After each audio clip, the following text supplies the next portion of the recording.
नमस्कार दोस्तों, मैं हूं आंचल और आप देख रहे हैं द भारत शो। सत्य को परेशान किया जा सकता है लेकिन पराजित नहीं। बहुत बड़ी खबर आ रही है एल्विश यादव से जुड़ी हुई। जैसा कि आप सभी जानते हैं, स्नेक वेनम का केस एल्विश यादव पर चल रहा है और अब इसको लेकर एल्विश यादव ने बहुत बड़ा कदम उठाया है, जिसकी डिमांड बहुत लंबे समय से हो रही थी। जो एल्विश यादव के चाहने वाले थे वो ये चाहते थे कि सच्चाई सामने आए, जो कुछ भी चल रहा है उसमें लोगों को पता चले कि सच क्या है।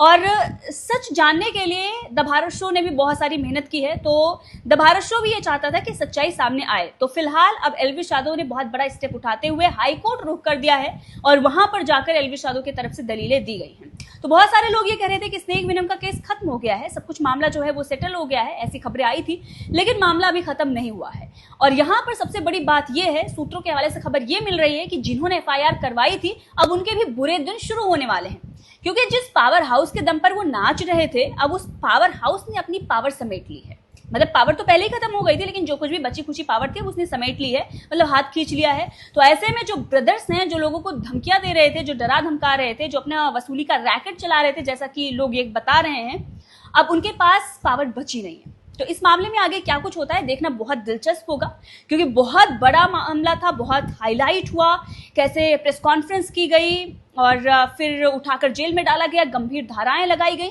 लेकिन उस व्यक्ति के पास से कुछ ऐसा बरामद नहीं हुआ जो आरोप उसके ऊपर लगे।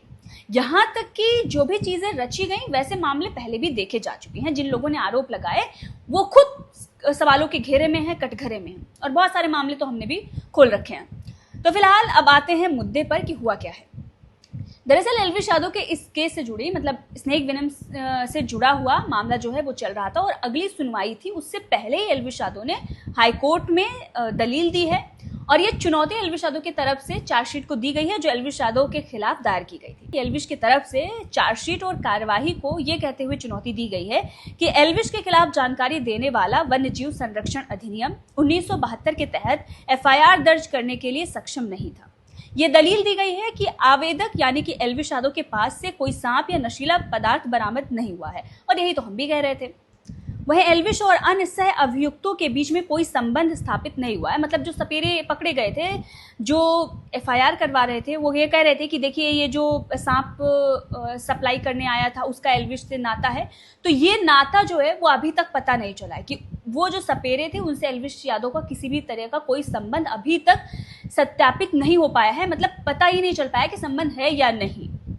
तो अगर नहीं है तो फिर सबूत नहीं है आपके पास, तो आप किसी पर ऐसा आरोप नहीं लगा सकते। तो ये वाला मामला जो है ये भी एल्विश यादव ने वहां पर मेंशन किया है और इस पर हम लगातार चर्चा करते आए कि अभी ऐसा कुछ हुआ नहीं है। एल्विश यादव को इस पूरे मामले को लेकर हाईकोर्ट जाना चाहिए। तो फिलहाल वो पहुंचे और वहां पर ये सारी चीजें जो है वो कर रहे हैं। एल्विश की तरफ से ये भी कहा गया है कि सूचना देने वाला व्यक्ति अब पशु कल्याण अधिकारी नहीं है। मतलब कि वो जो संस्था से जुड़ा हुआ था वो अपने आप को बता रहा था कि मैं पीएफए का अधिकारी हूँ, वो अधिकारी नहीं है, लेकिन उसने खुद को पशु कल्याण अधिकारी बताते हुए एफआईआर दर्ज करवाई है। इतना ही नहीं, एल्विश यादव ने यह भी दावा किया है, मतलब कोर्ट में यह दलील दी गई है कि आवेदक यानी कि एल्विश यादव एक प्रभावशाली व्यक्ति हैं और टेलीविजन व कई रियलिटी शो में दिखाई देते हैं। ऐसे में एफआईआर में एल्विश का नाम होने से मीडिया का इस ओर बहुत ध्यान गया। मीडिया की खबरों के चलते ही पुलिस अधिकारियों ने आवेदक को गिरफ्तार करने के तुरंत बाद धारा 27 और 27A एनडीपीएस अधिनियम को लागू करके मामले को और अधिक संवेदनशील बनाने का प्रयास किया। हालांकि पुलिस अतिरिक्त आरोपों को साबित करने में फेल रही, जिसके बाद उन्हें हटा दिया गया। मतलब पहले तो धाराएं लगा दी, मतलब जो भी धारा है अब लगाओ और जल्दी से इसे जेल में डालो। जेल में डाल दिया, जमानत भी हुई, लेकिन बहुत आपको याद होगा कि किस तरह से उस वक्त टाइम था, हर कोई ये कह रहा था कि देखो सांप का जहर बेच रहा है, गमला चोरी किया, और बहुत सारे आप देखिए मीम्स, जो विरोधी हुए वो सक्रिय हो गए, कितने आरोप लग रहे थे, लेकिन पुलिस खुद उन आरोपों को साबित कर ही नहीं पाए। उसके पास कोई सबूत ही नहीं था कि जिसके पनाह पर वो एफआईआर दर्ज कर पाए।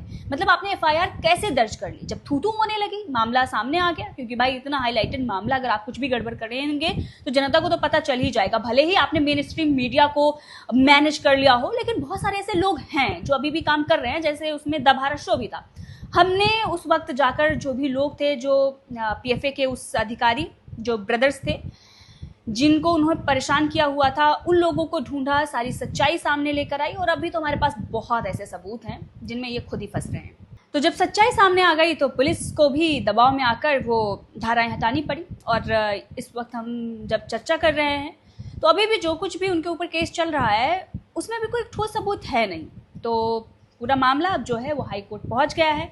अब देखना होगा कि इसमें क्या कुछ होता है। लेकिन इतना आप लोग समझिए, जिन लोगों ने गलत किया है उन लोगों के बुरे दिन शुरू होने वाले हैं। और इसी केस से जुड़ी हुई एक ऑडियो हमारे पास कुछ दिन पहले ही आई थी। उस पर क्या कुछ है हम लोग अभी जानकारी हासिल कर रहे हैं, लेकिन हाँ, उस ऑडियो को सही समय पर ज़रूर शेयर किया जाएगा ताकि पता चल सके कि ये मामला किया क्यों गया था। वैसे वसूली का मामला सुनने में तो आया था, लेकिन क्या सच में वसूली के लिए किया गया था या कुछ और था? क्योंकि बहुत सारे लोग ये कह रहे थे कि पॉलिटिकल चीज़ें भी हो सकती है, लेकिन इसमें मेन मोटिव क्या था उन लोगों का एफआईआर कराने का, इस पर बहुत चीज़ें स्पष्ट हो जाएंगी उस ऑडियो को सुनने के बाद। तो फिलहाल अभी हमने चर्चा किया हाईकोर्ट की कि क्या कुछ हाईकोर्ट में एल्विश यादव की तरफ से दलीलें दी गई हैं। वो सारी चीज़ें एल्विश यादव की तरफ से कही गई हैं जिन पर हम लगातार चर्चा करते आए हैं।